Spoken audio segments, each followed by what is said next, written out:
Hello friends, मैं advocate Vinod Sharma अपने channel कानून और आम आदमी में आपका एक बार फिर हार्दिक स्वागत करता हूं। दोस्तों, आज की इस वीडियो में हम बात करेंगे hate speech bye political leaders, यानी कि राजनीतिक दलों के नेताओं द्वारा पब्लिक में दी जाने वाली हेट स्पीच, और उसमें कानून में इसका क्या प्रावधान है, किस धारा के तहत इसमें केस दर्ज किया जाता है, और इस संबंध में मैं माननीय दिल्ली हाई कोर्ट का एक लेटेस्ट जजमेंट भी बताऊंगा। उसके क्या पूरे फैक्ट्स थे और क्या उसमें जो है वर्डिक्ट आया है, ये सब मैं आपको इस वीडियो में आगे बताने जा रहा हूं। तो दोस्तों, वीडियो शुरू करने से पहले हमेशा की तरह मेरी आपसे रिक्वेस्ट है कि आप मेरे चैनल को सब्सक्राइब करें, वीडियोज़ को लाइक करें, शेयर करें और बेल आइकॉन का बटन भी ज़रूर प्रेस करें, ताकि आने वाली वीडियोज़ के नोटिफिकेशन आपको उसी वक्त मिलते रहें। तो दोस्तों, एक माननीय दिल्ली हाई कोर्ट के पास है एक रिट पिटीशन आई क्रिमिनल, जिसका नंबर था 1624 2020 की थी ये। और इसमें जो टाइटल है इसका, Brinda Karat and others versus state of and city of Delhi. और इसमें जो कोरम था, ऑनेबल जस्टिस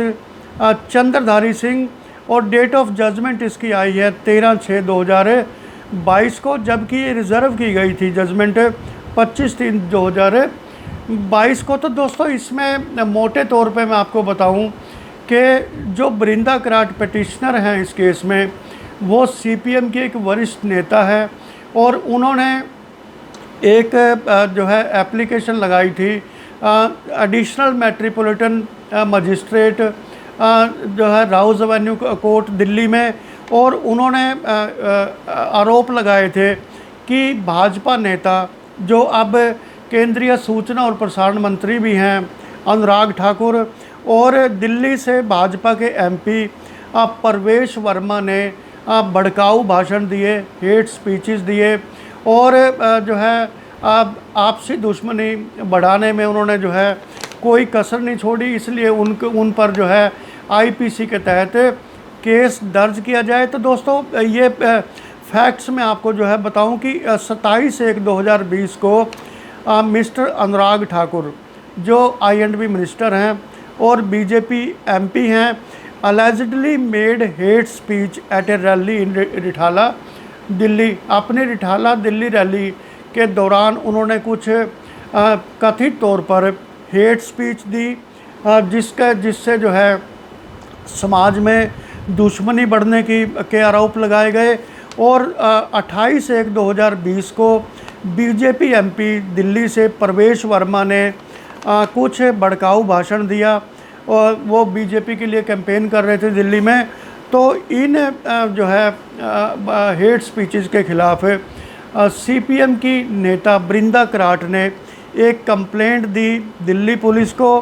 कि जो है उनके खिलाफ एफआईआर दर्ज की जाए। और दोनों लीडर्स के खिलाफ 5 फरवरी 2020 को पेटिशनर्स ने एक एप्लीकेशन फ़ाइल की under section 156(3) of CrPC, seeking registration of FIR, कि जब दिल्ली पुलिस ने कोई इसमें एक्शन नहीं लिया, तो उन्होंने एडिशनल चीफ मेट्रोपॉलिटन मजिस्ट्रेट के सामने 156(3) की एक एप्लीकेशन लगा दी for offences under section 153A, 153B, 295A, 298, 504, 505 and 506 demand की गई, प्रेयर की गई कि इन धाराओं के तहत अनुराग ठाकुर और परवेश वर्मा के खिलाफ एफआईआर दर्ज की जाए। तो कोर्ट ने इस एप्लीकेशन पर पुलिस से रिपोर्ट मांगी, एटीआर यानी कि एक्शन टेकन रिपोर्ट मांगी गई, और पुलिस सेड कि no cognizable offence found to B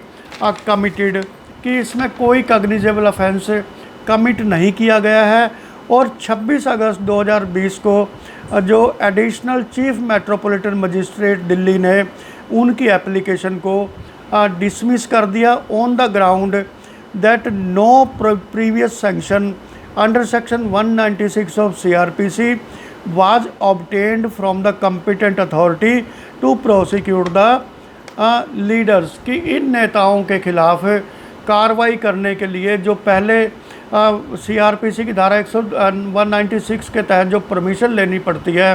वो इन्होंने नहीं ली है, और इस आधार पर इनकी एप्लीकेशन को, बृंदा कराट की एप्लीकेशन को जो कोर्ट ने जो है डिसमिस कर दिया। तो इन्होंने फिर जो है एक रिट पिटीशन माननीय दिल्ली हाई कोर्ट में फ़ाइल की under section 226, 227 read with section 182 and 482 and 483 of CRPC to set aside the impugned order की जो है ACMM के ऑर्डर को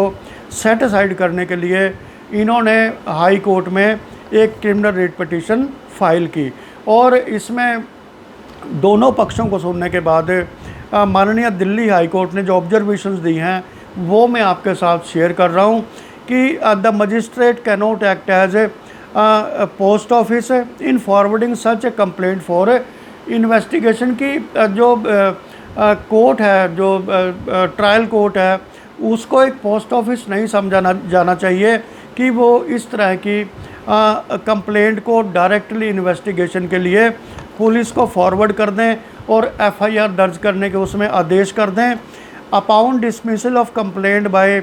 ACMM कि जब ACMM द्वारा ये कंप्लेंट डिसमिस की गई, the petitioner had alternate remedy to approach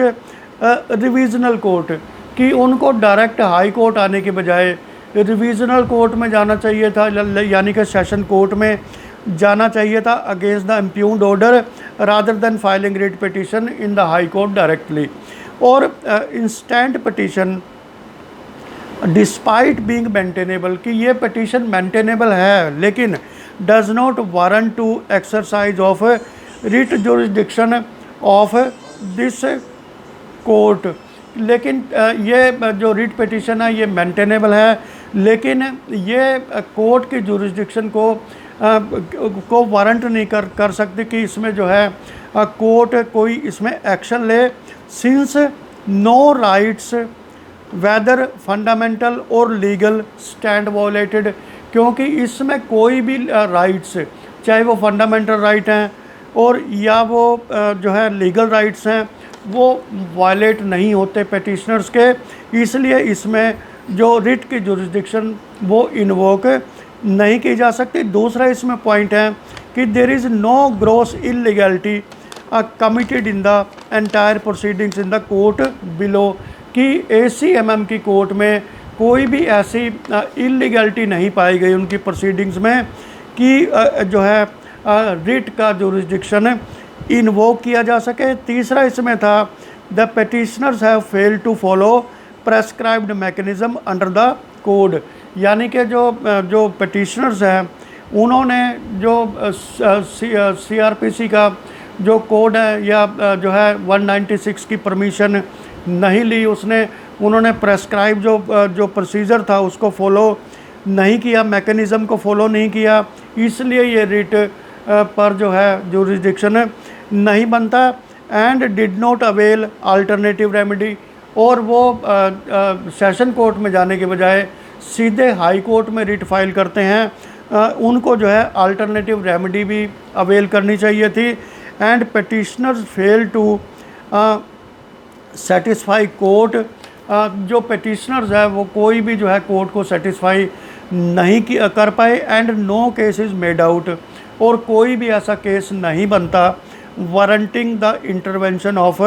this court at this stage कि इस स्टेज पर माननीय हाई कोर्ट इस संबंध में कोई अपनी इंटरफेरेंस करे, इंटरवेंशन करे, ऐसा कोई जो है केस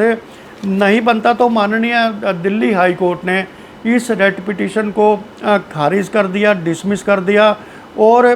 जो प्रेयर थी बृंदा कराट एंड अदर्स की जो है वो यूनियन मिनिस्टर अनुराग ठाकुर और MP प्रवेश वर्मा के खिलाफ FIR दर्ज करे, तो वो डिमांड भी जो है वो प्रेयर इसमें साथ ही खारिज होगी। तो दोस्तों आज की वीडियो में इतना ही, मिलता हूँ एक नई वीडियो के साथ, तब